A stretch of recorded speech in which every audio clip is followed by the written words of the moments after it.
Hello. Okay, there we go. All right. So let's get started here. Today we're gonna talk about many things about Star Wars, but specifically, is Karstan really that strong? Click here to find out. So let's get started. You don't know the power of the dark side. Welcome to the Andrew and ZARK Podcast.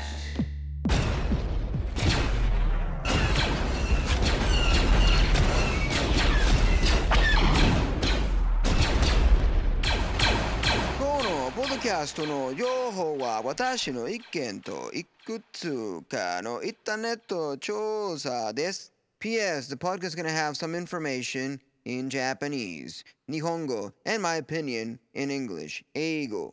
Now you're listening with power. All right. So let's get started here. We're gonna listen to the first song of the stream, which is gonna be Percolating Suspense. So let's get it.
you're listening with power.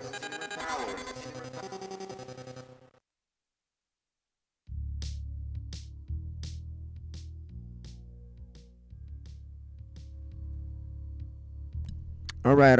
So let's get started here talking about Cardstan. Here's a guide to understand Cardstan Stan, and be able to know what makes him the Wookiee that he is. So, at first, when we see the Book of Boba Fett, or when we see him on the comics, because he's from the Vader comics, we see that Carson Stan looks really mean, like a warrior. And you can see that portrayed really well on the Book of Boba Fett. For example, on the... Wait a second. This is a spoiler warning. Well, I didn't see that coming. If you don't like spoilers, make sure to tune out. Please hang up and try again. But if you know what we're talking about, make sure to leave me a message on Twitter, Instagram, Facebook, or tune into my next live show at twitch.tv/AndrewVanZark and leave me a message there on the chat. So let's get started and listen at your own risk. Okay, so we can see that on the... Look, going back here, we can see that on the Book of Boba Fett when he's on the cantina, right? And he gets really mad, and he sees all these Twi'leks there, and all the aliens and everyone there, and he gets all mad and starts wrecking the whole cantina, and you're like, yo, calm down. You know? Because...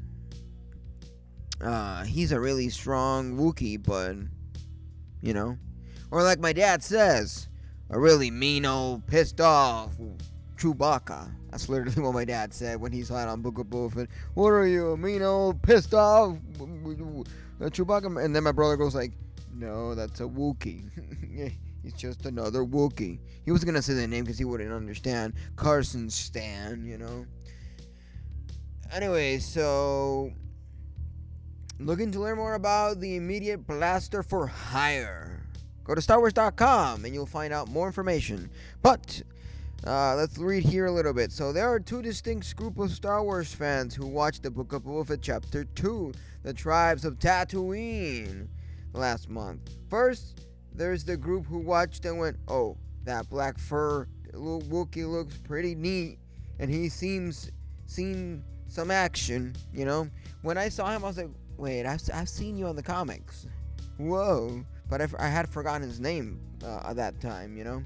Because he was just another Wookiee that I passed by, you know.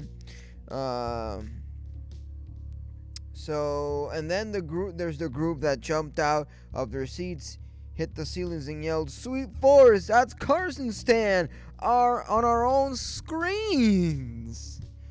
I wasn't in between. I was like, oh my god, look at that Wookiee. Yeah, I've seen you. But I wasn't like, oh my god, it's Carson Stan, because I was, you know, slip out his name because he's not that prevalent of a Wookiee, you know, because we only see him on the comics, you know, specifically in the Vader ones. He might have cameoed here and there, but that's where he's mostly known for, the Vader comics. So... if you're in the former group and wanted to say bless you when your friend said his name but out of curiosity to learn more about the coolest Wookiee since Chewbacca, actually I think I find Carson Stan. Yeah, that does sound like a sneeze. Carson Stan. Whatever. Many Star Wars names do sound like a spasm. So what am I gonna do about that? Anyways, I find Carson Stan a bit more interesting than Chewbacca. Starting with the outfit, with the armor and the shoulder pads and whatnot, he looks more interesting, and the gun looks more interesting than that weird, it looks like a bow blaster kind of thing. So yeah. Let's start with the guide here. So, Carson Stan, or Santo, if you're a Garza's Fwip, has the distinction of being one of the few Star Wars characters to make the jump from page to screen. Created by comic creator Kieron Gillen and Salvador La Roca, Carson Stan or Santo, is no newcomer to the sands of Tatooine. Exactly. Or the world of bounty hunting and working for morally questionable individuals. But who else has he worked for? That's a good question we should all be asking ourselves. Who else has he teamed up with? Another great question. What bounties he has brought in, and is there an overlap between those categories? This is fairly good questions to ask yourself. For these answers and more, we turn to the world of Star Wars comics. On the debut on the Darth Vader Volume 1, Vader. KRRSANTAN originally debuted in Darth Vader issue number 1 back in 2015 alongside, believe it or not, Boba Fett. The pair were hired by Darth Vader on Tatooine. You know, I always found, speaking about the Vader comics, I've always found interesting how in the main films, Darth Vader is kaput dead, but in the comics, he's still alive. I'm not sure if the Vader comics are 100% canon, or they have a slight liberty to show some things, because I haven't read every single chapter of the Vader comics. I've only read a few here and there, so I'm not sure how it correlates completely, you know. But I do know that many fans, including myself, we do reference the Vader comics quite often, because lately they're one of the most iconic comics, and they're one of the most heavily influential comics for the mainline story. So the pair were hired by Darth Vader on Tatooine for separate missions, while Fett was sent off to discover the identity of rebel pilot who has destroyed the Death Star. KRRSANTAN was instructed to track down an agent doing secret work for the Emperor. Ooh, yes. Alright. So there's more work on the Dark Lore, Darth Vader Volume 2, Shadows and Secrets, Vader's Down, Darth Vader's Volume 4, End of Game. After successfully completing his first mission for Darth Vader, KRRSANTAN continued to work for the Sith Lord throughout Vader's eponymous comics. The job ranged from operating with Dr. Aphra to actually stealing from the Empire, to tangling with certain famous rebels, to working directly for Vader to track down the wayward Aphra. Yes.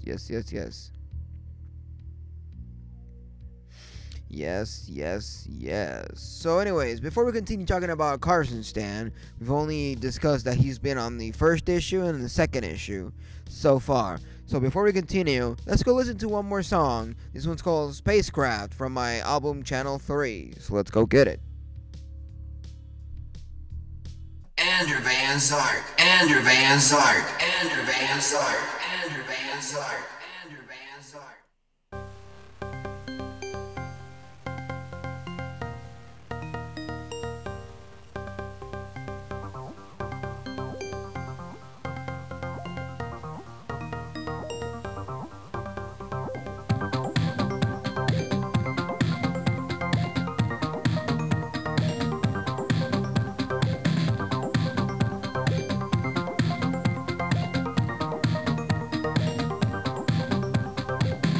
Welcome to a new era where technology and life forms became one.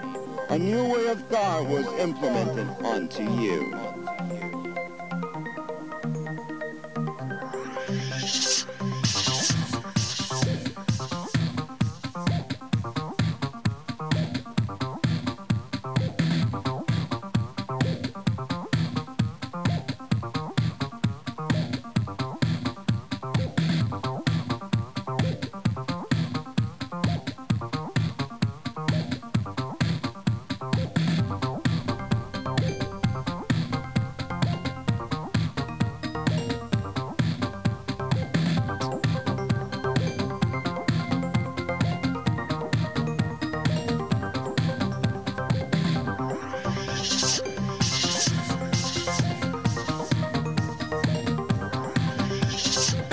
Those thoughts were implemented onto you by ones and zeros, called binary code. And it's up to you to restore civilization.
Now get on your spacecraft, switch to hyper mode, and save the universe. Let's go listen to Tormented from my album Sound of Ink.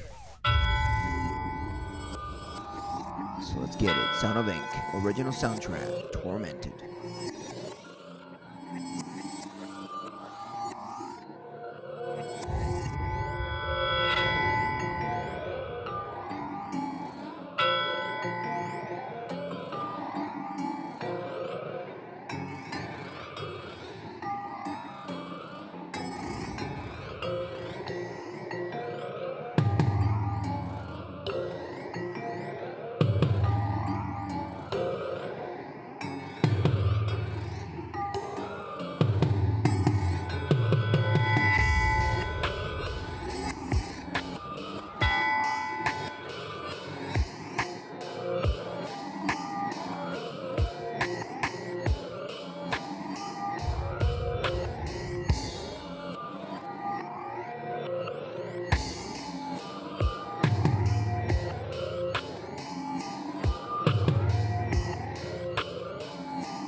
power. You don't know the power of the dark side. Welcome to the Andrew and ZARK Podcast.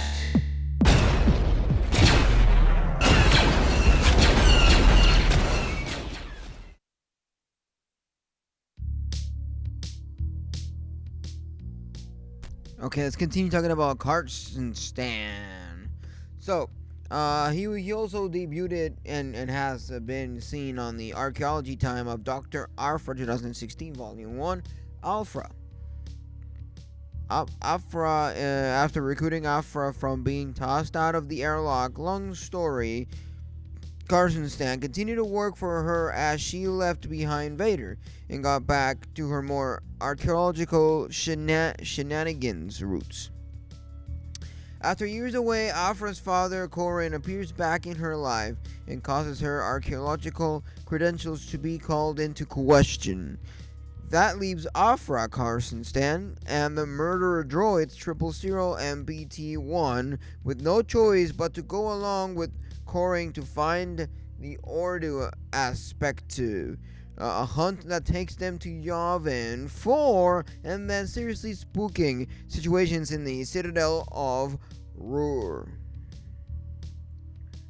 So then we see again Carson Stan on the Adventure and Mishap, Dr. Afra 2016 Volume 2, and Volume 6 on Volume 2, Dr. Afra and the Enormous Prophet, and Volume 6 on the Unspeakable Rebel Super Weapon. Carson Stan continues to pop up here and there throughout Dr. Afra's first comic series. Their path crossed for everything from a party with a fancy dress code, and the who's a galactic criminal that caught the unwanted attention of Vader, to a less than ideal situation to found Carson Stan and Afra once again on opposite side. Cool. Okay. New Treasure Adventures, Dr. Afra. I've read the Vader comics and I have seen Carson Stan here and there on the Vader comics, but the Afra ones I've never touched and seen. But what I'm seeing here so far, the explanations and whatnot, I do like what I'm seeing. So, the New Jersey Adventure Dr. Afra 2020, so this came 2 years ago. Marvel couldn't launch a brand new Afra series without bringing back Carson Stan. In the first arc of a new series by Alisa Wong, America Cresta, Carson Stan, Afra, and new friends just lucky went on the hunt for supposedly cursed rings of Vale. And they weren't the only ones. The origin story, Dr. Afra's annual number 1. If Garza talks of blood in arenas and champions to Carson Stan in the book of Boba Fett Chapter 4, The Gathering Storm intrigued you, the single issue with his origin story is a must read. The first Afra annual details Carson Stan's gruesome history with Trandoshans and his time in the gladiator pits. It's a brutal must-read issue for anyone who really wants to understand what it's like inside the Wookiee's mind. Ooh, that piqued my curiosity. So, yeah, and then we get to see him again on the Tango with Kenobi, Star Wars 15 plus 20. Years ago, after a run with some water tax collectors within Jabba the Hutt employee, the gangsters hire Carson Stan to bring him Obi-Wan Kenobi alive. Although he didn't know the Jedi's identity, Carson Stan tracked Obi-Wan to the Lars farm and kidnapped Owen, Luke Skywalker's uncle, to successfully draw Kenobi out. And then lastly, another place where we can see Carson Stan on the comics, or not comics, on the books. We can see on Dr. Afra's an audiobook original. And finally, for those who want to hear the dulcet sound of Wookiee roars while learning more about Carson Stan, the Dr. Afra audio drama may be for you. Available in script form, the audio drama adapts the events from the Darth Vader 2015 comics through another lens. While it obviously centers the rogue archaeologist, Carson Stan still has his chance to shine, and we get to see him especially from Afra's point of view. So be on the lookout for Star Wars Tales, Carson Stan's #1, a collection of Deadly Wookiees Bounty Hunter's most memorable comics exploits coming soon from Marvel. Hell yeah. I'm quite interested about that, and if you want to learn more about this and read it yourself, the whole article that I just read, and know all the books, this is going to be on my Twitter page. So once you go there, you check it, you'll be able to read it and have some fun by checking out every single comic book that we just mentioned here, and the Dr. Afra audiobook. And you can also read the actual book, but who wouldn't want the audiobook? You know, we want it with the sound effects, you know, and the background music and the voice acting. Yeah, and what I like about audiobooks with that style, like that they seem like an actual live action series or a cartoon, is that it opens your imagination for more. With the actual animation or live action, what you're presented with is what you get to see, you know.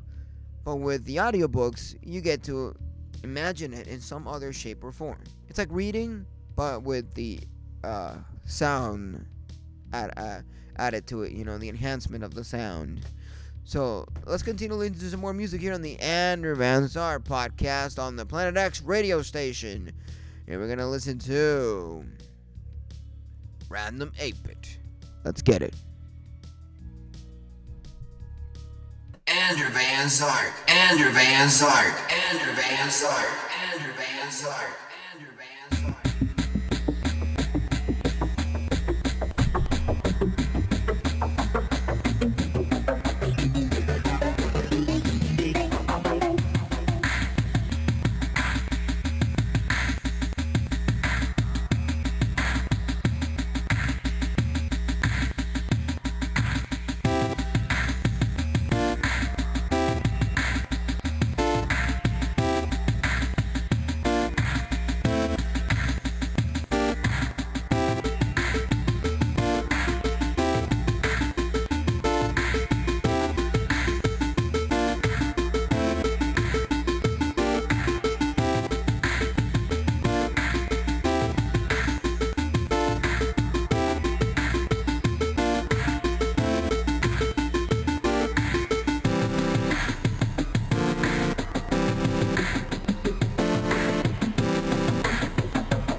Let's go listen to my song Bells at a Distance from my EP Frostbit. Let's get it.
listening with power.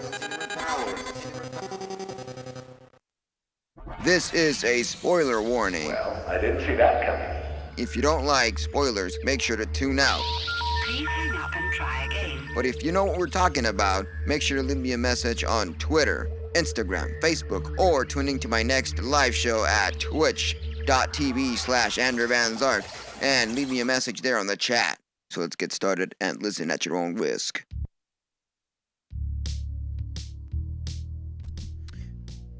So for those of you that have played Jedi Fallen Order, I'm starting to play that game. It's gonna be once a week or maybe twice a week, depending on how I feel about it. But yeah, I'm starting to love that game. I was really interested in trying out Jedi Fallen Order, and I'm sad to admit that I had to wait till this time to experience it, but hey, it's never too late to experience any Star Wars video game. For all you Star Wars fans out there, you know, if you want to try the game, by all means do so. So, that being said, let's get started here. How does the Jedi Fallen Order connect to the main story of the Star Wars universe? Because, you know, we have the expanded universe and we have the mainline story. You know? So, this was written by Nick Romano. So, let's keep that in mind.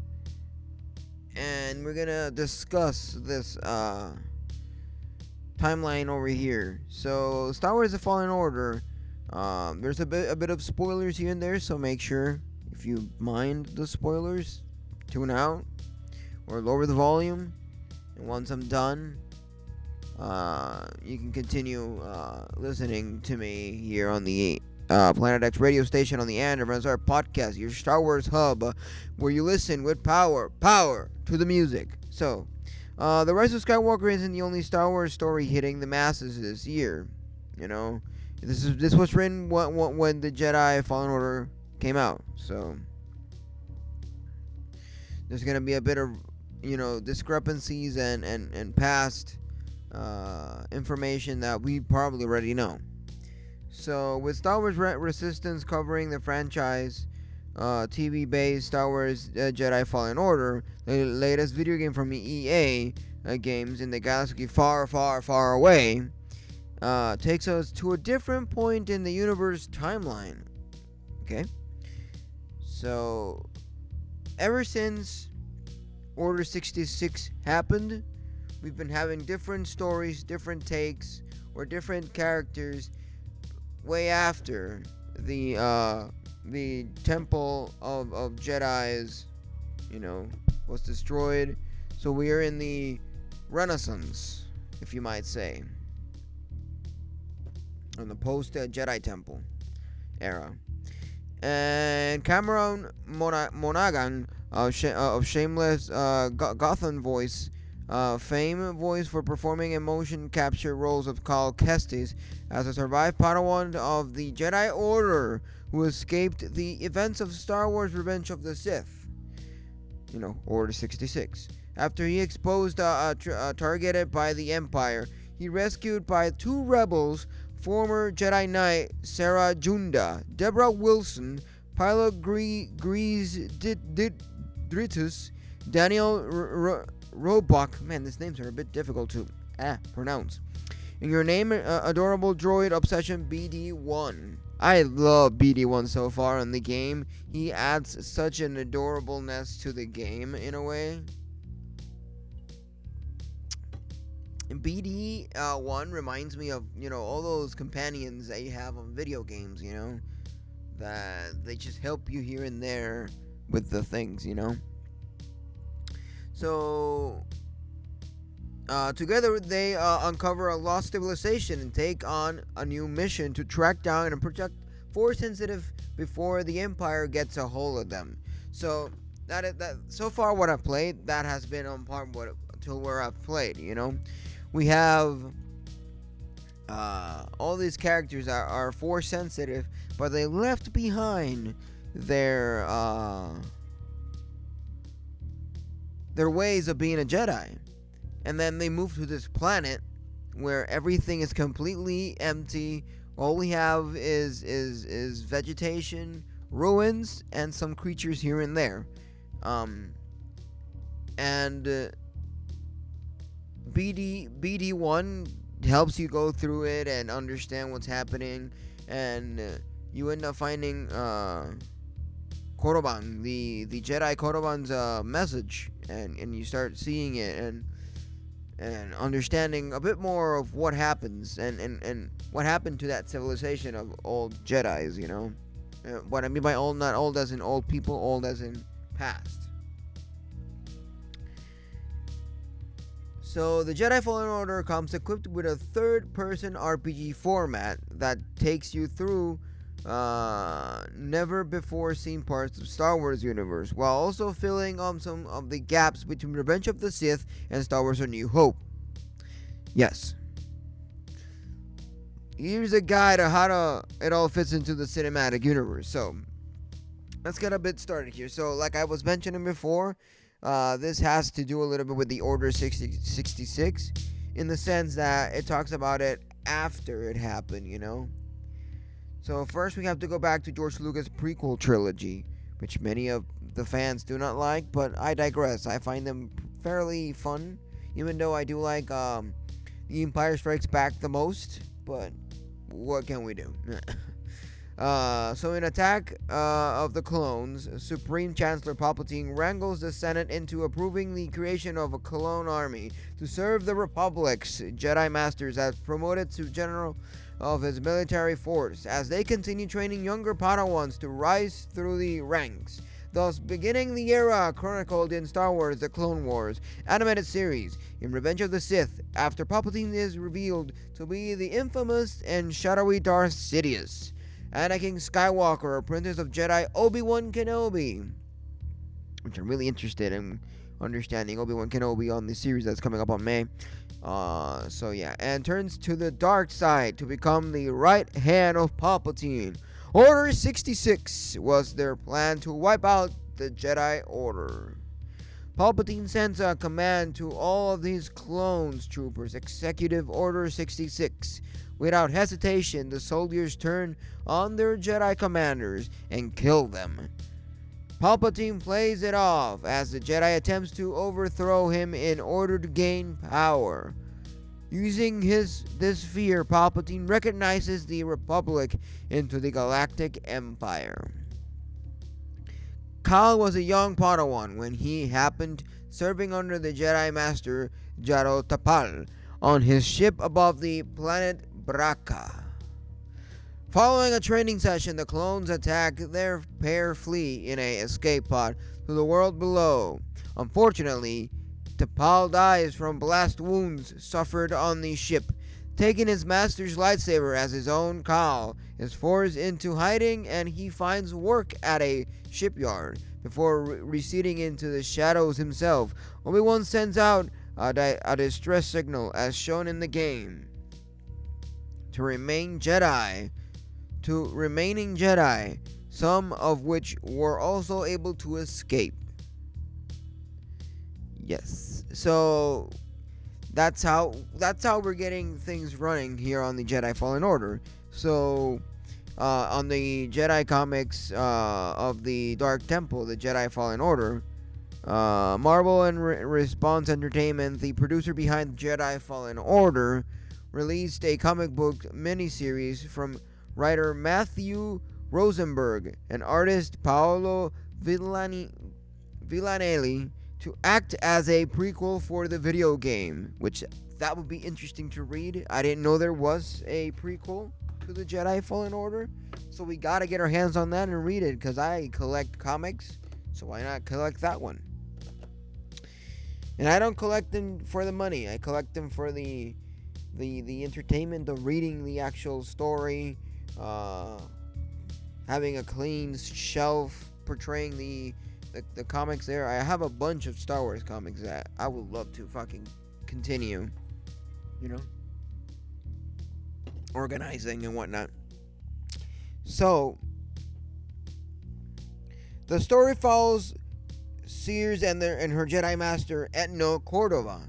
Yes, like I was mentioning, BD1 actually helps you stumble upon to the ruins where Cordova's message is located, as a force spectrum or something like that, as a force who is drawn in the likeness of Tony Amendola.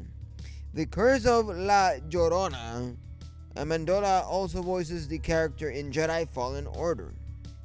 Igno and Siri were tasked with the excavation of a Jedi temple on the planet Ontontho, which is the first planet you go to.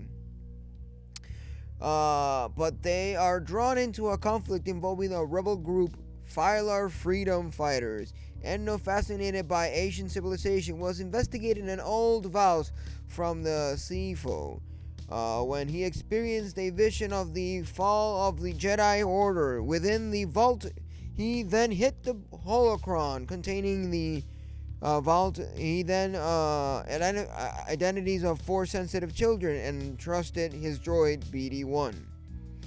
With his knowledge, he hoped this would ensure the survival of the Jedi in the future.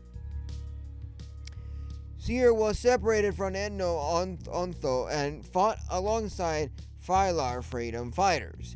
When her own Padawans, Trila Sundari, turns to the dark side, Sears cut herself off from the Force. Yes. That's when we get to know on the video game that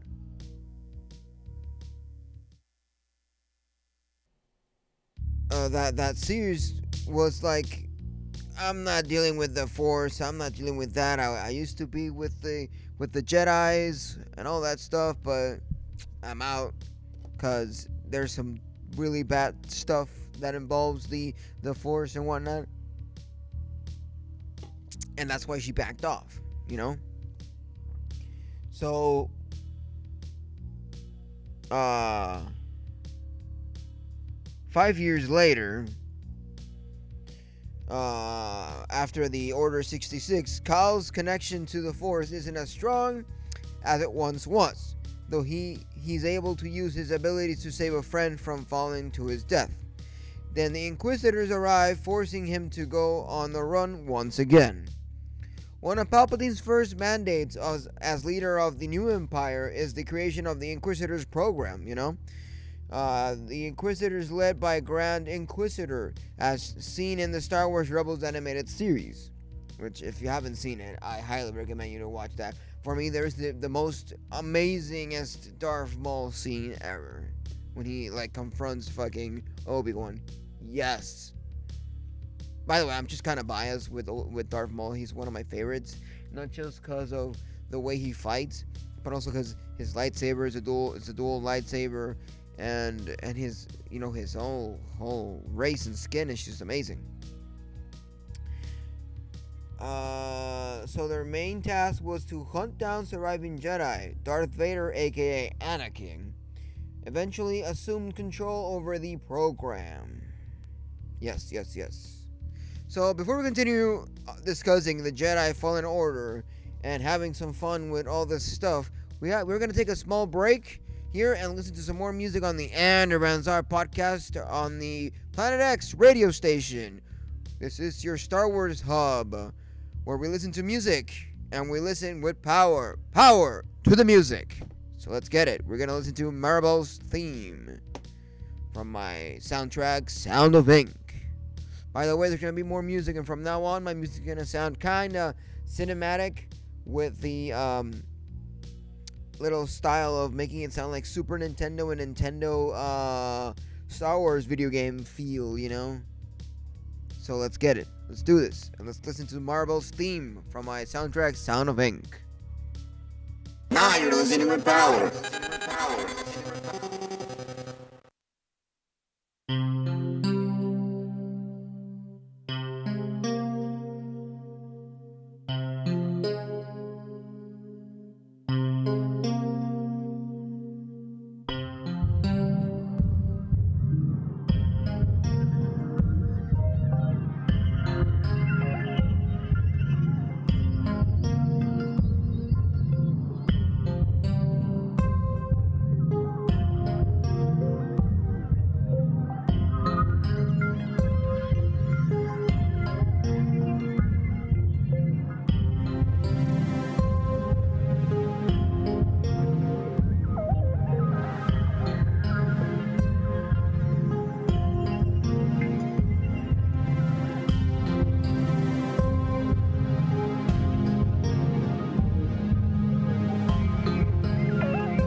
Zark, Andrew Van Zark, Andrew Van Zark, Andrew Van Zark, Andrew Van Zark.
Andrew Van Zark, Andrew Van Zark, Andrew Van Zark, Andrew Van Zark, Andrew Van Zark.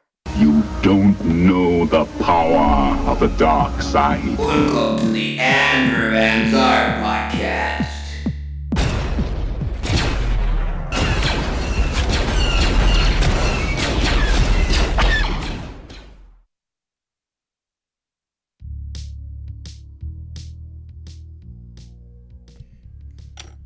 So let's continue talking about the Jedi Fallen Order and how does it fall within the story of the main films of Star Wars, Because we discussed Star Wars fandom, we discussed Star Wars theories, Star Wars comics, Star Wars video games, Star Wars films, and Star Wars TV series, whether animated or live action.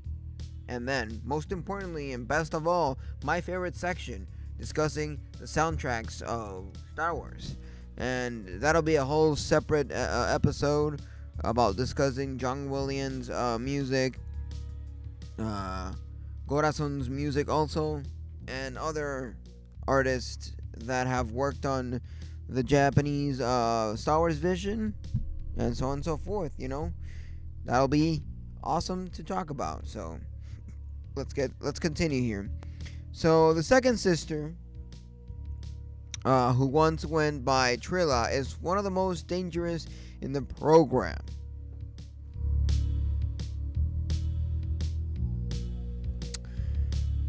An expert lightsaber duelist, she's one of the Inquisitors tracking down Cal after he exposed on Bracca. She accompanied by the ninth sister, a hulking Dowuting, who was also once a Jedi apprentice. That's quite good information to keep in mind. When she joined the dark side, her abilities to read emotions graduated to reading minds. Force users can actually read the minds of people, Other Inquisitors we've met in Star Wars canon includes the seventh sister in Star Wars Rebels, the 10th brother in Darth Vader, the Dark Lord of the Sith Marvel Comics, from writer Charles Soule and artist Giuseppe Comuncoli, and the sixth brother who was killed by the Jedi Knight Ahsoka Tano in the events of Arthur E.K. Johnston's Star Wars Ahsoka's Noble, which that's another one. There's a lot of books and a lot of comics I gotta get my hands into, but I don't have enough time. There's not enough time in this world to read everything. Especially when I am doing this radio show that I have to continue plowing it all the time. Jesus Christ. There's so many books I want to read, so many comics, so many video games. But I'm not going to play any other Star Wars video game until I finish Jedi Fallen Order. After that, we might just go for Star Wars Squadron, because I want to play some spaceship stuff soon. Alright.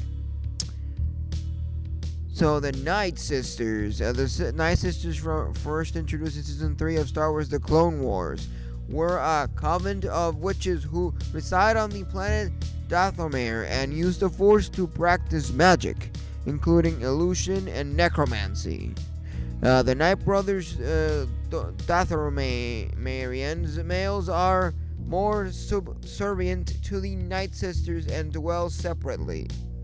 The Night Sisters largely kept themselves out of the affairs of the Empire and the Jedi, but Tasling, clan mother to the Night Sisters and biological mother to Darth Maul, hated the Sith for kidnapping her son. Taliesin later tried to assassinate Count Dooku after he refused Asajj Ventress as his apprentice and tried to kill her. During the era of the Clone Wars, Count Dooku sent General Grievous and his separatist droid soldier to attack Dathomir and exterminate the Night Sisters as shown in Season 4. In Jedi Fallen Order, one of the Cal's first mission in following Endo's footsteps leads him to Dathomir, where he encounters Merrin.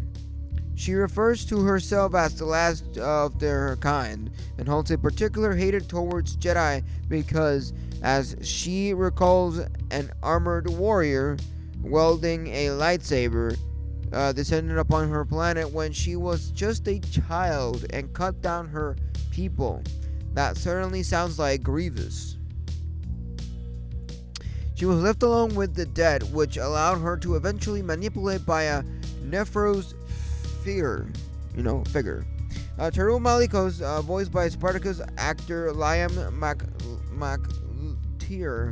McLuntier. Well, that's a weird ass fucking last name to pronounce. Was a former Jedi who escaped to Dathomir amid Order 66. Taron succumbed to the dark side when he used the Force to encounter the Night Brothers and become their leader he promised, marrying revenge on the Jedis if she shared the secrets of the Night Sisters' magic with him. Saw Gerrera. Forrest Whitaker first appeared as war-hardened rebel warrior borderline terrorist Saw Gerrera in 2016's movie Rogue One, a Star Wars story, but his exploits across the galaxy are far-reaching. Jedi Fallen Order sheds more light on his battle against the Empire. In Star Wars The Clone Wars, we see the character's younger self fighting in a civil war on the planet Onderon that claimed the life of his sisters Stila, Anakin, Obi-Wan Kenobi, and Ashoka had been sent to Onderon to train the rebels when the city capital Issus was taken over by Count Dooku's forces. Yes. And then we find Saw now on the Wookiee home world of Kashyyyk in Jedi Fallen Order. The planet played host to the battles of Kashyyyk in Revenge of the Sith, wherein Yoda aided the Wookiee forces against the Separatist. Tarful, the Wookiee chieftain, helped Yoda escape Kashyyyk when the clones turned on the Jedi. Tarful too makes an appearance in the video games when Kal arrives during a fight between rebels and the Empire. Kal sneaks his way onto the planet and meets resistance leader Saw, who needs help freeing some of the captured Wookiees, including Tarful. Saw will go on to appear in Star Wars Rebels and Rogue One.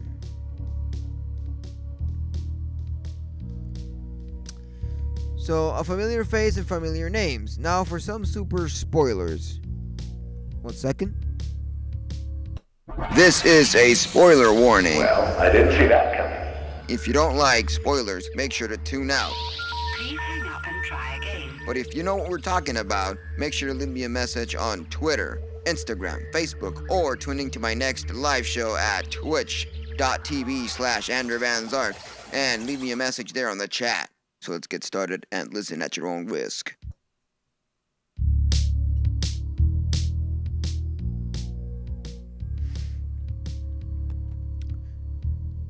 So after facing Taron on Dathomir, Kyle's lightsaber is heavily damaged and requires repairing.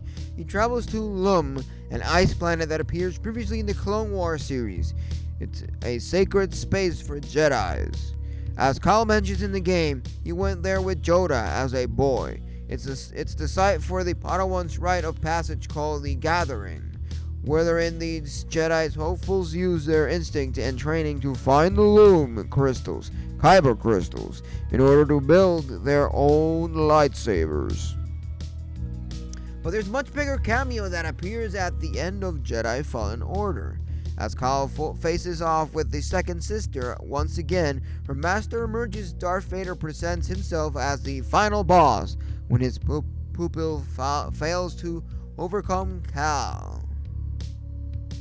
The previously mentioned comic run of Darth Vader's Dark Lord of the Sith, which began with the first issue in 2017, chronicles of some Vader dealings with the Inquisitors and Palpatine's orders to train and use these converted Jedis to hunt down their own kind. The Star Wars Jedi's Fallen Order is currently available to play on the PlayStation 4, Xbox One, and PC. I'm playing it on the PlayStation 4 because that's where I have it, and yeah, that's how the Star Wars Jedi Fallen Order falls into place. It's all a thing. It all correlates right after Revenge of the Sith with Order 66, and that's where it all happens. So let's continue listening to some more music here on the Underground ZARK Podcast with Dream a Little Dream of Me, Jandre Mode. So let's go.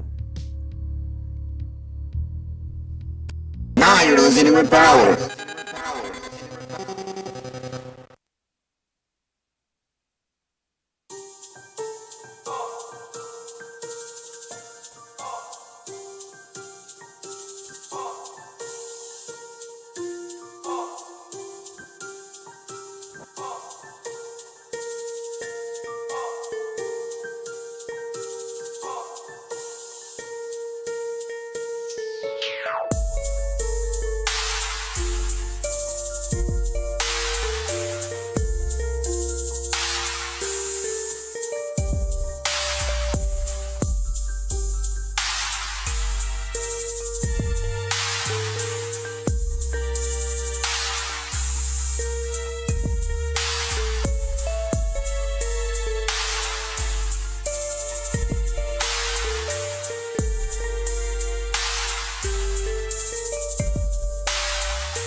Alright. So right now it's 10:43, and we're gonna start listening to some more music here on the Underground ZARK Podcast. But before, I want to mention that the sponsor of the stream is...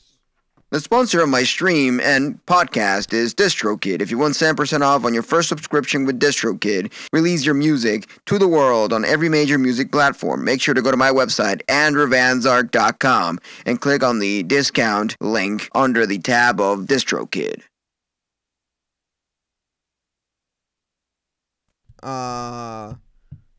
We're gonna listen to some cinematic music here by Benjamin Simmons' playlist. So let's go.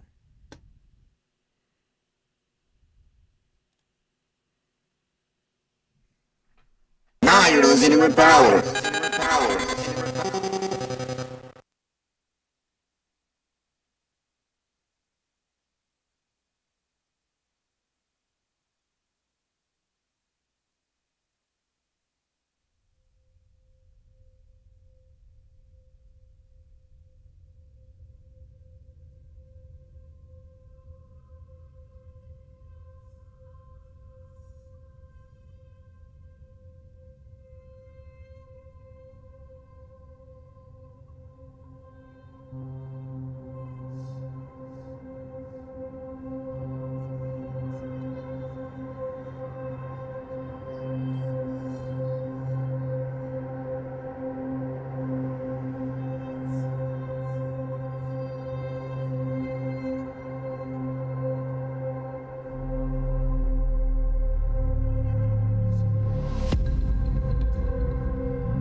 Thank you for the bits. Thank you for the bits.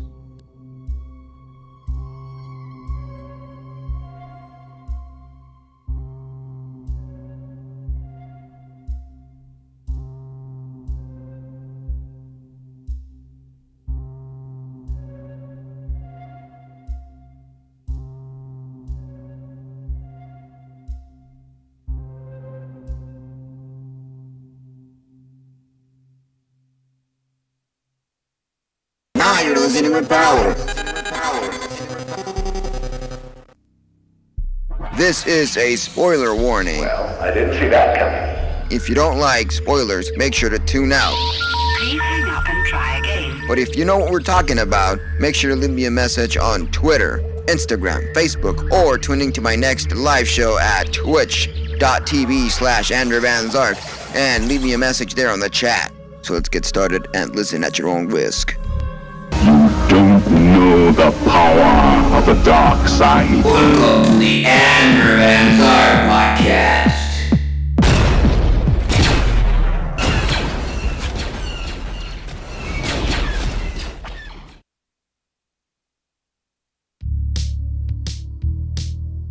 Okay. But before we start talking here a little bit about the history of the dark saber and let you know all the things about it, about that saber, I want to ask you, the ones that are listening to this radio show on the Planet X radio station, on the Andrew and ZARK podcast, on your Star Wars hub, where we can hang out and discuss anything related to Star Wars, from books, video games, comics, and TV shows and films. So, I want to ask, what do you think about the new overlays, where it has Hoth and the rebels on the snowcrafts and snow spaceships and snow gliders? That's the name. Snow gliders, trying to destroy the AT-AT. What do y'all think about my new overlays? I'm gonna show them here in a second. This is the intro.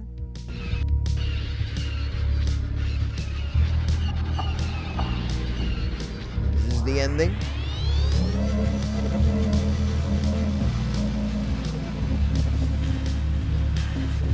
So those are my new overlays, because this whole thing is all Star Wars related.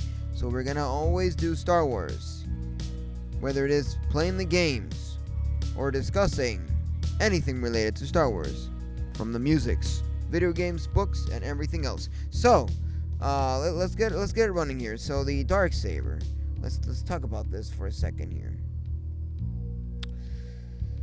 We have recently seen. Thank you, Brent Bishop. Thank you for the feedback about that. So recently we've been seeing the dark saber being used a lot on the Mandalorian and on the Book of Boba Fett. But the question is, from where did the dark saber originate? Because when we started to understand Star Wars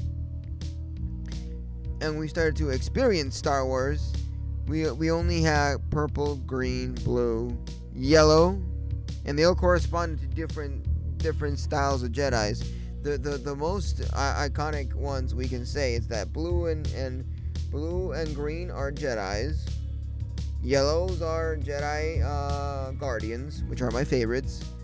And then red is Sith. Red is Sith. And then white, I don't remember. White is about a specific character. It's only for a specific character. And yeah. The purple was just a random addition to the whole thing, because it wasn't until Samuel Jackson came to place that he asked that we had a purple lightsaber. So yeah, he was so into the color purple, and still is into the color purple. So that's why he wanted a purple lightsaber. So it's kind of funny, him being like so different all of a sudden on episode 3 and 2. But yeah, so this model of the Darksaber was completely handcrafted. It's a culture from the Mandalorian and the Jedi. It's a single-bladed lightsaber. It only cuts from one single side. It's like a katana, you know. So the past owners, yeah, Samuel Jackson asked for it personally. He totally did for the purple lightsaber. Yes. And they actually gave him the purple lightsaber. He was like, "Whoa, a goodie, yeah." But it's all sad because he got killed so fast. That's like, what even mattered? You got your own personal lightsaber, you know. So the owners of the Darksaber has been Terra Vizsla, Pre-Vizsla, Darth Maul, Kanan Jarrus, Sabine Wren, Bo-Katan, Gideon, and Din Djarin. Those has been all the owners of the Darksaber. Hilt shape is a straight rectangular with guard, more or less like a katana. Hilt material is a Beskar. So let's get started here. So I don't know Mandalorians develop a type of lightsaber. We didn't. That was one of a kind. Kanan Jarrus and Fen Rao. The Darksaber was an ancient and unique black saber lightsaber created by Terra Vizsla, the first Mandalorian ever inducted into the Jedi Order.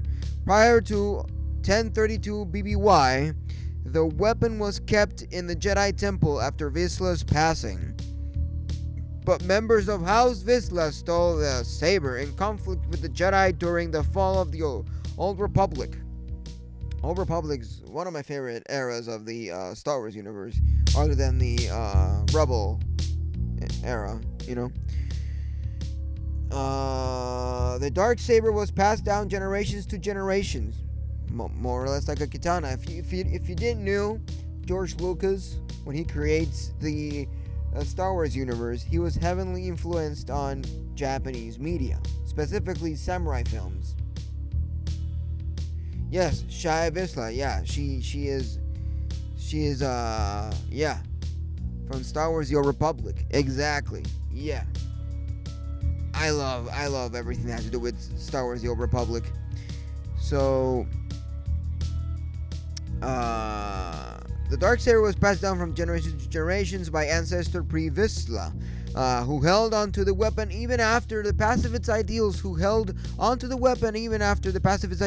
the New Mandalorians replaced the warrior ways of Mandalore. By 21 BBY, the Darksaber was the possession of Pre-Vizsla, the leader of Death Watch, and House Vizsla during the Clone Wars. He used the blade during his conflicts with the new Mandalorians, including his successful takeovers of Mandalore. After the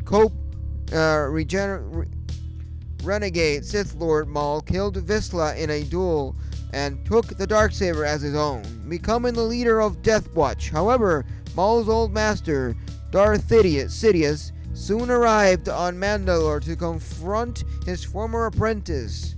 Maul used the Darksaber to fight him, but was ultimately bested in combat, taken prisoner and held at separatist prison, the Spire Stingum Prime. Maul was soon rescued from the Spire at the behest of Prime Minister Almec, whom Maul had chosen as the public leader in Mandalore. After being freed, Maul returned to Sanbar, in the location of Death Watch camp, was given back the Darksaber, which had been recovered from Sundari's royal palace. The site of Maul's duels with Sidious, shortly after his return, Sanbar was attacked by a separatist droid army led by General Grievous, and Maul made use of the Darksaber against the cyborg general, although he was forced to retreat, unfortunately, or better said, gracefully. Maul continued to use the Darksaber in several subsequent battles, such as the battle on Ord Mantell, the assault on Vizsla Keep 09, and the second battle of Dathomir. During the Imperial era, the Mandalorian weapons expert, a rebel Sabine Wren, retired retrieved the Darksaber from the Night Sisters' lair. You know, the ones with the necromancy powers from the Clone Wars on Dathomir. At the urging of Mandalorian Protector Fen Rho and her fellow Spectress, Sabine agreed to undergo training with the Darksaber under the tutelage of Jedi Knight Kanan Jarrus. Later, Sabine brought the Darksaber with her and her rebel companions during a mission to Cronest to seek her family's support for the rebellion. Sabine became rightful wielder of the Darksaber after defeating Imperial Viceroy Gar Saxon in a duel. You know, what's funny about the Darksaber is that any lightsaber can only be wielded and used by a Force-sensitive person. Either a Padawan, or a Jedi Knight, or a Jedi Guardian, or a Jedi in general, you know? So, the thing is that, anyone that uses the Darksaber, for some apparent reason, they feel ultimate power. In a way that it feels unnatural. And kind of bad, if you ask me, because it just drives you nuts. I don't know how the Mandalorian can actually hold the Darksaber and not feel that ultimate power that people feel when they hold the fucking Darksaber. You know? So, after rescuing her father from Imperial custody and destroying a super weapon she had built while an Imperial cadet, Sabine offered the Darksaber over to Lady Bo-Katan Krasine, the sister of the former Duchess, whom she deemed to be the rightful person to lead the Mandalorians against the Empire. Bo-Katan was reluctant to accept the mantle of leaders, but with the support of the other clans agreed and accepted the Darksaber. After the Great Purge of Mandalore, the Empire desecrated Mandalore, and Bo-Katan lost possessions of the Darksaber. She fled the planet but continued to lead the Night Owls and was intent on eventually reclaiming the Darksaber in Mandalore. By circa 9 ABY, the weapon had fallen into the hands of Moff Gideon. Yes, this is part of when we reach the Mandalorian. So the leader of an Imperial remnant on the planet of Nevarro. During his rescue of the Force-sensitive founding Grogu from Gideon, the Mandalorian Din Djarin won the Darksaber from Gideon in combat. He attempted to pass the Darksaber onto Bo-Katan, but she declined, knowing that being once more gifted the Darksaber would make her claim to the throne illegitimately. Later, Djarin was challenged for the right to wield the weapon by Paz Vizsla, a descendant of Tare Vizsla on Glavis. Djarin won the fight but was formally expelled from the Children of the Watch. Following the duel, Djarin continued to wield Darksaber of his own. So the Darksaber was an ancient black-bladed lightsaber. One side to cut, the other side does not cut. You know, sharpening one side. So it had a unique blade that was shorter than most of the lightsabers. It kind of resembles a katana, if you ask me, or any Asian-looking sword. Its overall profile was distinctively Mandalorian, with the angular pommel, handguard, and shield-shaped blade emitter, all of which was made out of Beskar. The sound emitted by its blade was also higher pitched than other lightsabers. The Darksaber had a crystal which served a conduit for Force energy. The wielder's thoughts and actions guided the blade's current of power, with the blade often producing an electrical effect in response to a heightened emotional state. The Darksaber was also capable of parrying a blow from a lightsaber, with the blades being drawn to each other in a almost magnetic pull.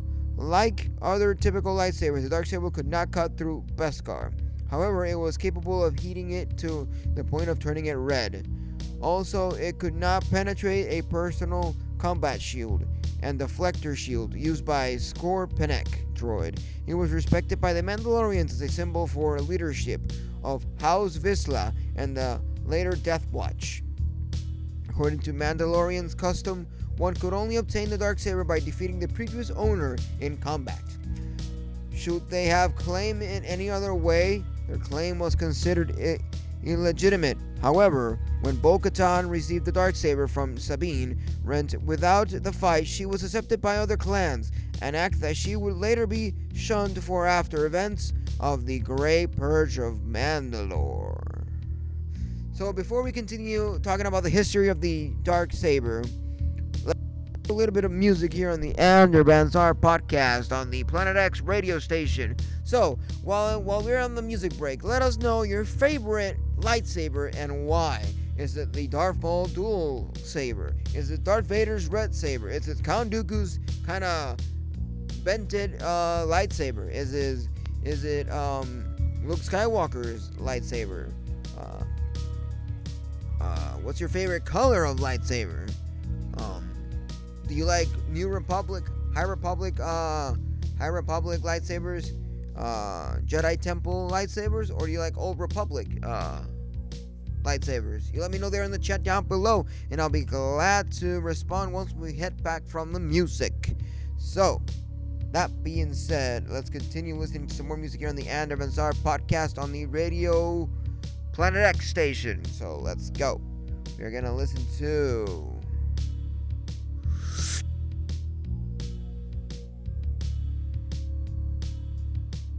Andrew Van ZARK, Andrew Van ZARK, Andrew Van ZARK, Andrew Van ZARK, Andrew Van ZARK. Guided by the Nature Spirits from my EP Through Asia.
Now we're gonna listen to some 4 a.m., one of my singles.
For the hydration.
When you listen to Andrew Van Zark, you listen with power. Now, you're listening with power.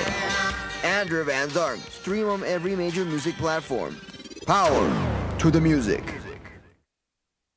The sponsor of my stream and podcast is DistroKid. If you want 10% off on your first subscription with DistroKid, release your music to the world on every major music platform. Make sure to go to my website, andrewvanzark.com, and click on the discount link under the tab of DistroKid.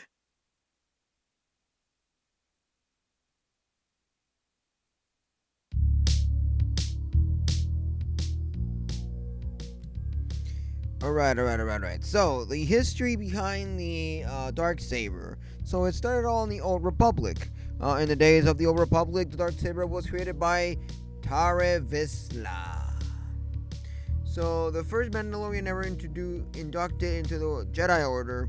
After his passing, it was kept at the Jedi Temple. However, during the Old Republic's fall, it was taken by Mandalorians House of Vizsla, who trained the Jedi Temple descendants of House Vizsla to kill many Jedis and rule of the Mandalore for many years. Clone Wars in the hands of Pre-Vizsla.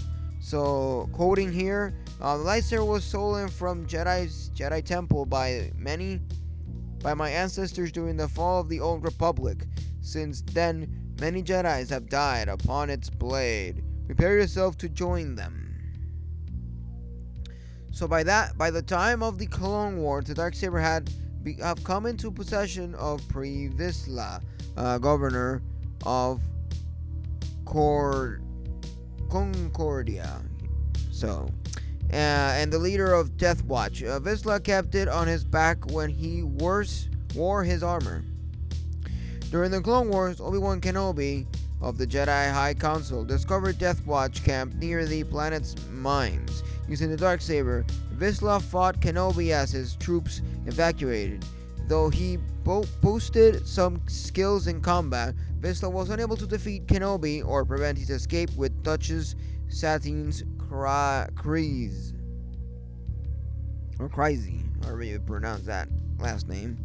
Following Vizsla fallout with the Separatists and Count Dooku, Vizsla and his fellow Death Watch troops made camp on Karlak. After the arrival of Senator Lux Bonteri, Vizsla attempted to murder Chiftain Peters with the Darksaber, but instead struck down his granddaughter when she threw herself in front of him as his men destroyed Mingpo Town.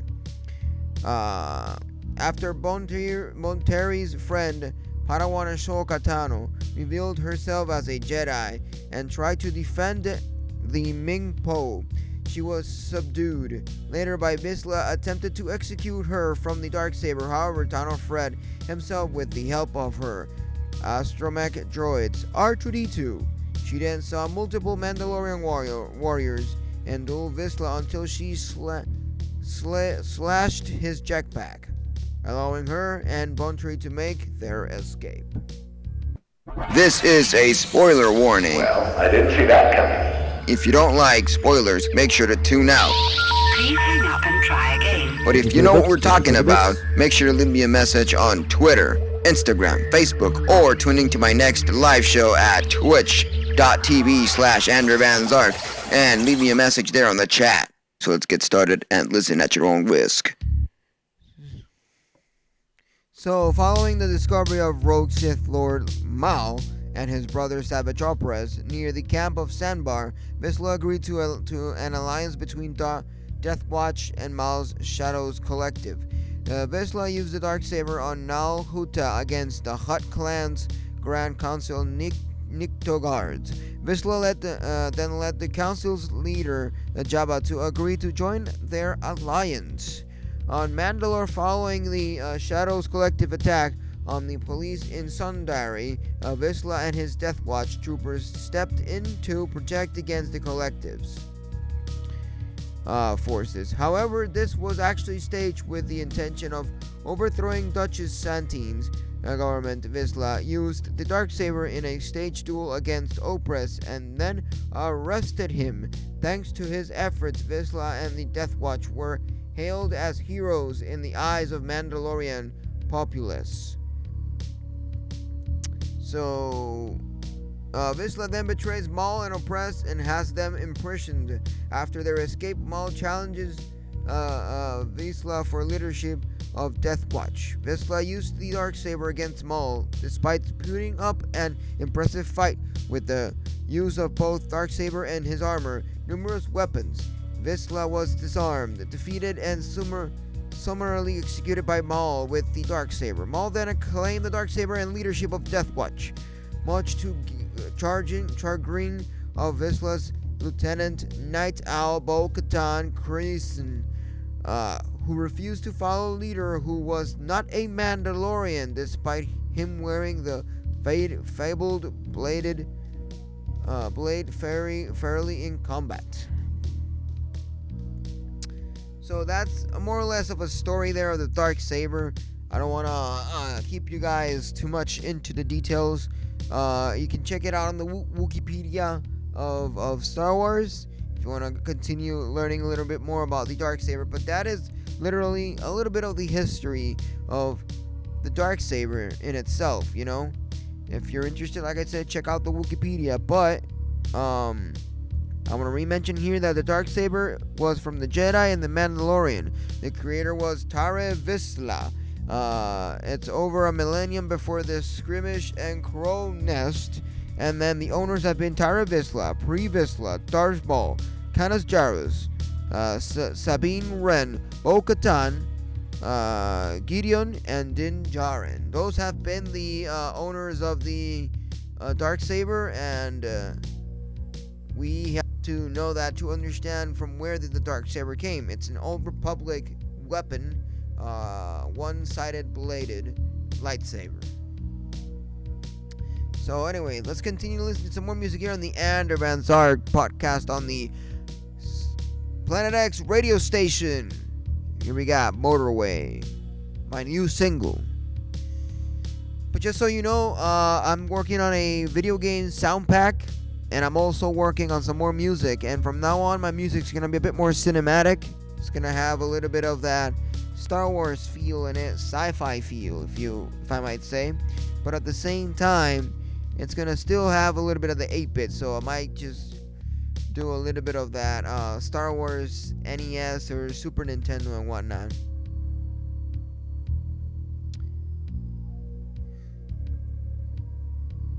What new show? Because the last show I watched was the Book of Boba Fett from Star Wars. I'm really excited for Obi-Wan Kenobi, the series, and also probably the comics. And I'm really excited for the Ahsoka show. And basically anything that's coming out right now of Star Wars, you know. Everything has been good. So far right now, I've been watching the Bad Batch. Because I started it, but I think I left like the last 3 to 4 episodes. So I gotta finish that. And I've been reading the Vader Castles comics.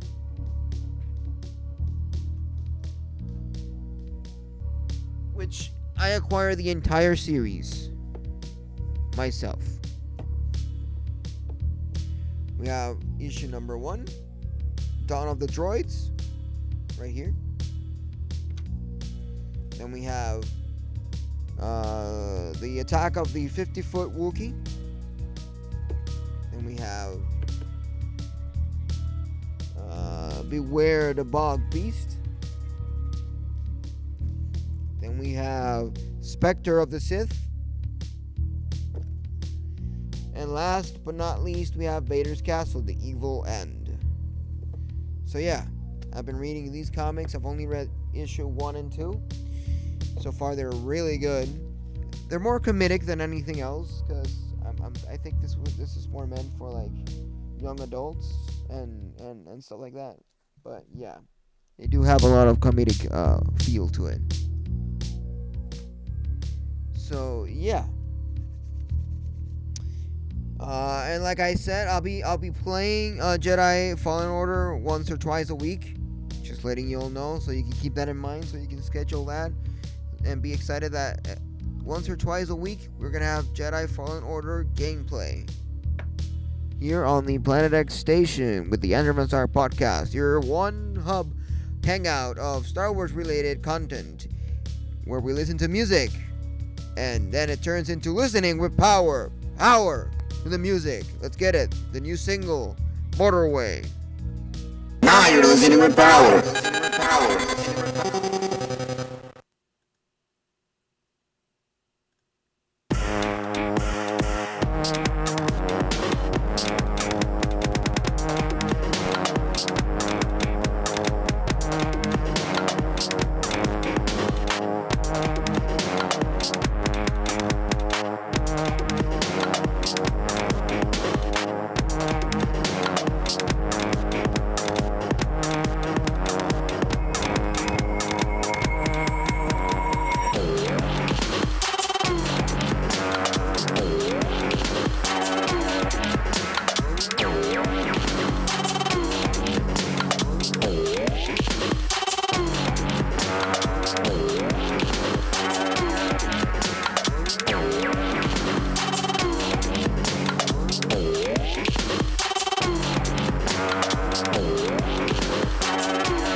Zark, Andrew Van Zark, Andrew Van Zark, Andrew Van Zark, Andrew Van Zark. You don't know the power of the dark side. Welcome to the Andrew and ZARK Podcast.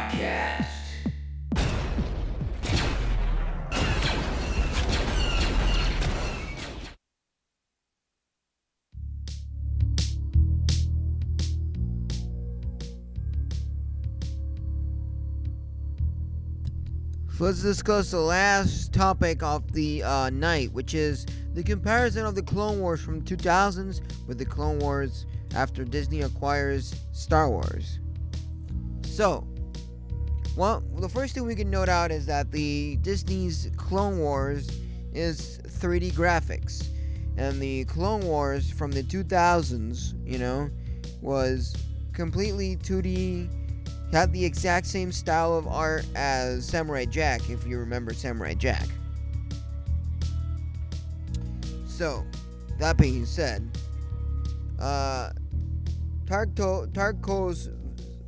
Tarkovsky's Star Wars Clone Wars hasn't been canon since Disney's reboot the continuity, but in its big finale, the Clone Wars has potentially overwritten its early aughts predecessor, or has it?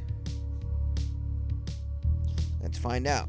This was written by Ryan Britt on April 17, 2020. We're just going to read a little bit of the article, and from there, get ourselves ready. One thing that I'm going to talk about that I always loved more the original. I have it on DVD, actually. The original Clone Wars. And the original Clone Wars, in my opinion, this is just my entitlement opinion. I'm not gonna make you think otherwise. If you agree, then you agree. If you disagree, then I don't care. We all have our own opinions, so yeah. But in my opinion, I think the original Clone Wars was better, well written. It had a better development than the new Clone Wars. The new Clone Wars was slowly being 3D'fied a little bit before the original one, right? Wait. Let me. The original one was canceled, right? And they started doing on 2008 a 3D version, and then that 3D version was like, I don't know if it was canceled for a moment there, and then they rebooted it or something like that, but they stopped producing it after a while, right? And then Disney acquires Star Wars, and they continue the Clone Wars. They rehash and reboot and revive the whole Clone Wars series, even though we still had a lot of Clone Wars on the video games and on the comics, But yeah, so nearly 2 decades after Yoda said begun, the Clone Wars has begun. It finally looks like the story of the Clone Wars will truly end. Part 1, the Clone Wars Season 7 finale, Old Friends Not Forgotten, has dropped on Disney Plus, and it's thrilling and epic as hell. From the old school green block letters that read Lucasfilm's LTD, there's a deliberate throwback vibe to the finale that makes the whole shebang a Star Wars crowd pleaser. But snuck into all the action was a unique moment of retcon. And based on the Clone Wars, we got the Bad Batch, which are basically like the bad clones that did not wanted to cooperate, and they weren't part of the same format of clones that we are used to. So one that hardcore fans probably believed had already happened. In the most pivotal moment of the episode, the Clone Wars was poignantly overridden in its humbler predecessor, the 2003-2005 animated micro-series Clone Wars. In the broad lightsaber strokes, the Clone Wars has mostly avoided directly canceling the events of Clone Wars. That is until now. In March 2005, less than 2 months before the release of Revenge of the Sith, the animated series Clone Wars showed us exactly what Anakin Skywalker and Obi-Wan Kenobi were doing literally seconds before they heroically swept into the Coruscant in their slick Jedi lightsabers, Starfighter, to save Supreme Chancellor Palpatine from General Grievous. Drawn by legendary animator Genndy Tartakovsky, Powerpuff Girls Samurai. See? I knew it. This is the exact same artist of Powerpuff Girls and Samurai Jack. No wonder it had the same style. The micro series isn't something Star Wars fans talk about much these days, even though from 2002 to 2005 it was a big deal. Yes, it was, and they would rehash and rerun it a lot on Cartoon Network. I think it was specifically on Toonami, and my god, was that amazing. I loved that Star Wars short series so much that me and my brother bought the DVD. So part of the reason we don't talk about it anymore is because of pesky C-word canon. Yeah, screw you, canon. Like my brother said, is there a canon police around here? No. What makes you think that you can't agree with one style than the other, or one story than the other, you know? It's like Star Wars Vision. That's not canon whatsoever, but people love it. People talk about it. People enjoy it, and they consume it. So why can't we consume non-canon things from Star Wars? Oh, just because it's not canon, you can't consume that because it's gonna ruin your story in your head, and then you're gonna start thinking about things that are not canon. Who cares? Like I'm gonna quote from Family Guy. I'm gonna quote, "Who the hell cares?" It's who the hell cares so much that it even gave me a hiccup. Jeez.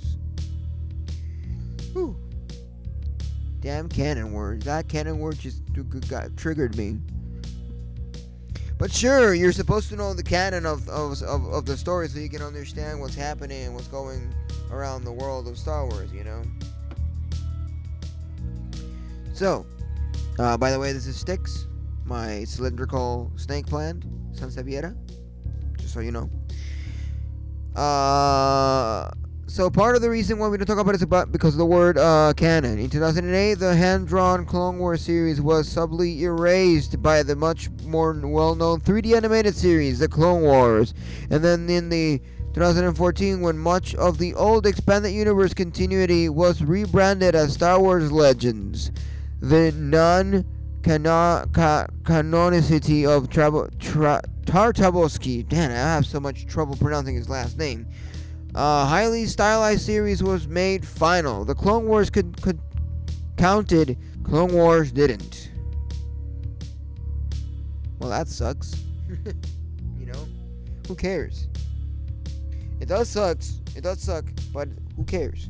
If you like the other one too, well, you can watch it.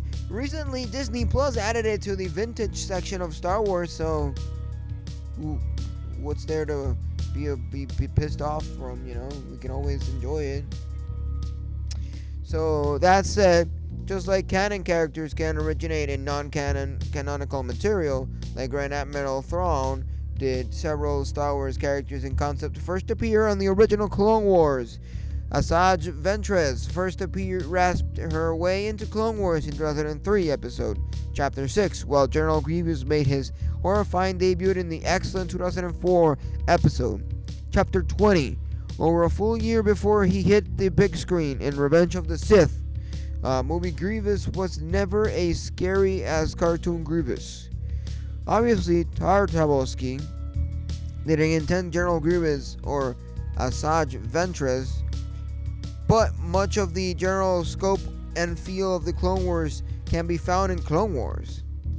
And the other than the very small nitpick details, like Anakin not wearing a glove over his artificial hand for the entire run of the micro series, you could kind of squint and tell yourself that some of the events of Clone Wars still happen on Disney's official continuity, mostly because the timeline of the Clone Wars largely dodged the events of the first series.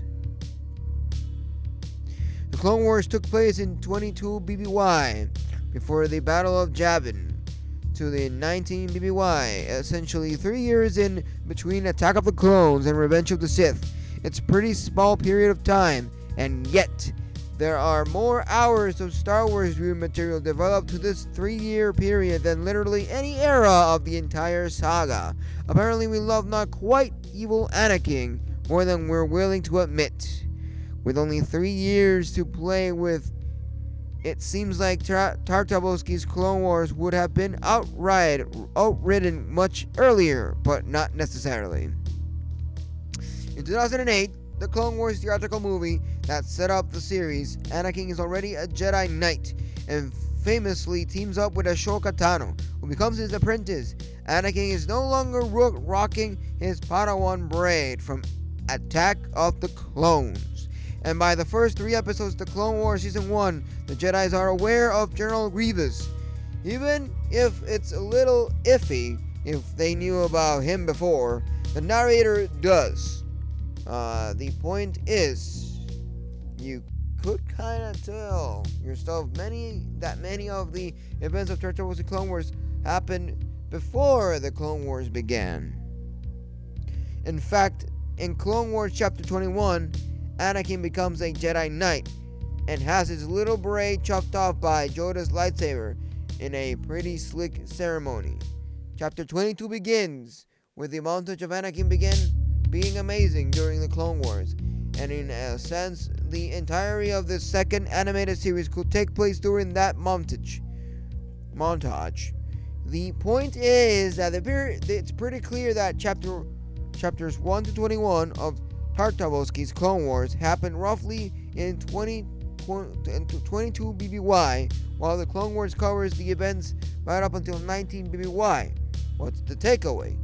You could still make Clone Wars fit into our own headcanon up until chapter 22, which is interesting since there are only 25 chapters in total.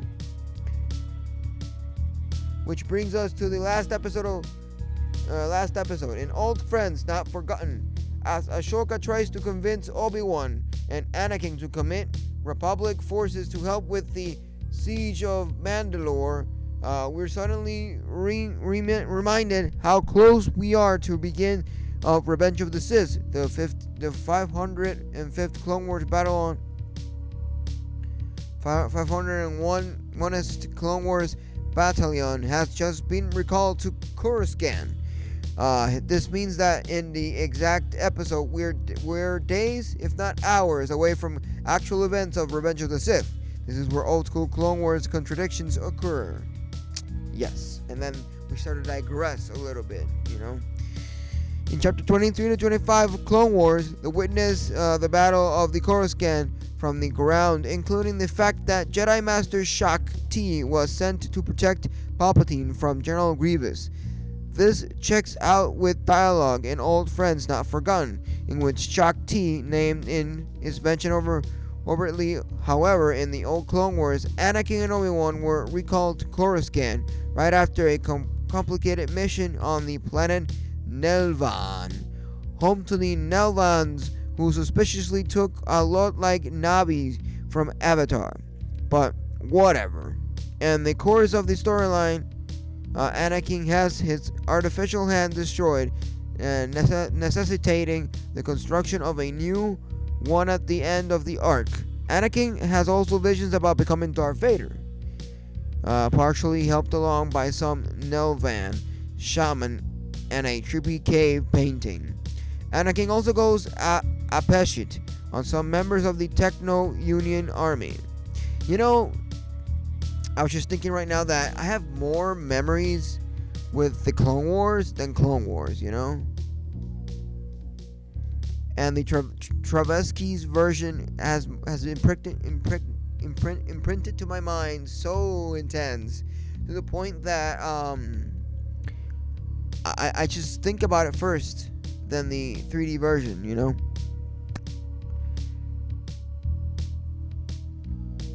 So, foreshadowing his murder of Wat Tambors in Revenge of the Sith. But the Clone Wars, Anakin's Obi-Wans are called away to Coruscant in the middle of a tense conversation with Ashoka about the siege of Mandalore, which seems effectively put a nail in the coffin of chapter 22 and 25 of Tartakovsky Clone Wars, kicking the series out of the continuity for good.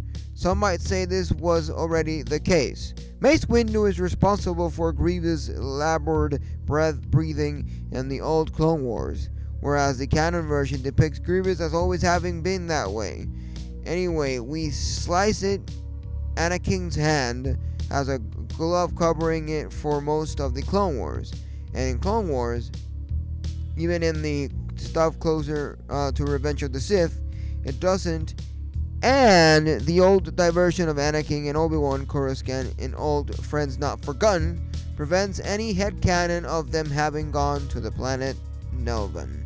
Yet fans like myself still want to hold on to smoky hallucinations Anakin had in the old Tartakovsky Clone Wars. Maybe there's no way to make the events of these old episodes match up with the new canon, but could the cherry pick some of the other moments? I guess we could, because we have noticed that some bits and pieces of Tartakovsky's Clone Wars with the modern 3D The Clone Wars from Disney actually has correlation up to chapter 21 or 22. So I suppose it depends on your point of view, but even if the Clone Wars finale erase the Clone Wars micro-series from continuity, this time period of Star Wars has taught fans that we literally can get enough of this era. So this is the last thing we're going to discuss here on the Andrew Van Zark podcast on the Star Wars Hub on the Planet X radio station. So thank you for listening, thank you for watching, and thank you for having some fun here with the music. So we're going to listen to the last song of the show here, and then from there we're going to move on and rate someone. So let's get it. This one's called Percolating Suspense. The sponsor of my stream and podcast is DistroKid. If you want 10% off on your first subscription with DistroKid, release your music to the world on every major music platform. Make sure to go to my website, andrewvanzark.com, and click on the discount link under the tab of DistroKid. Now you're listening with power.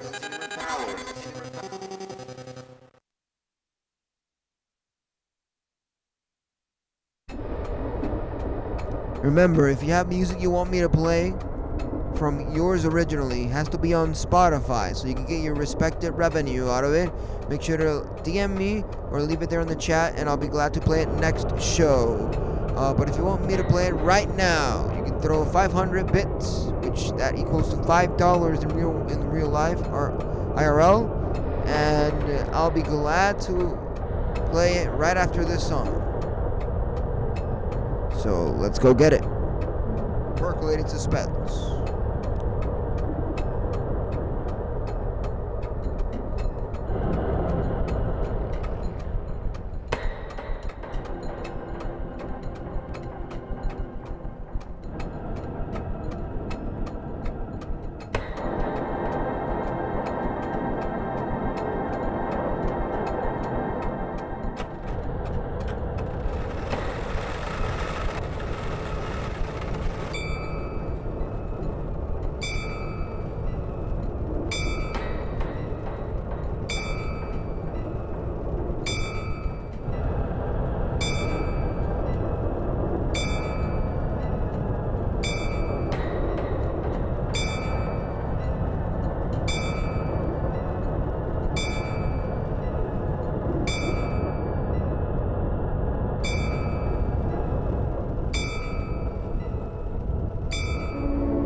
buzzing with power.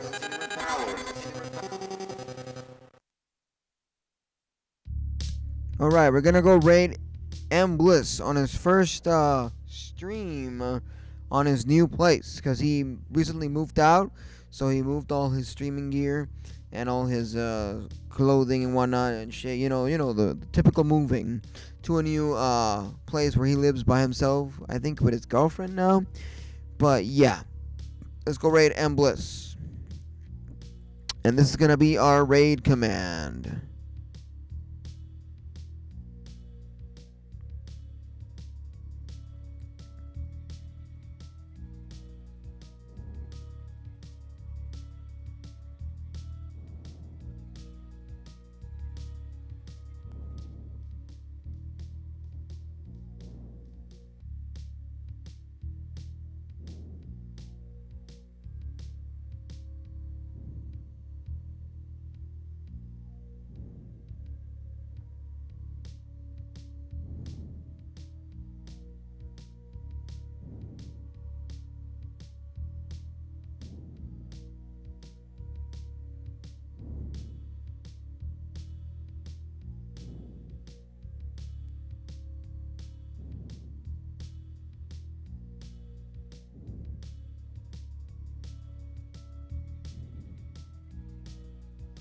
So let's go get it. I'll catch you on the flip side. Adios, amigos. Sayonara. So don't forget to go to the raid and let's get it. I'll see you tomorrow.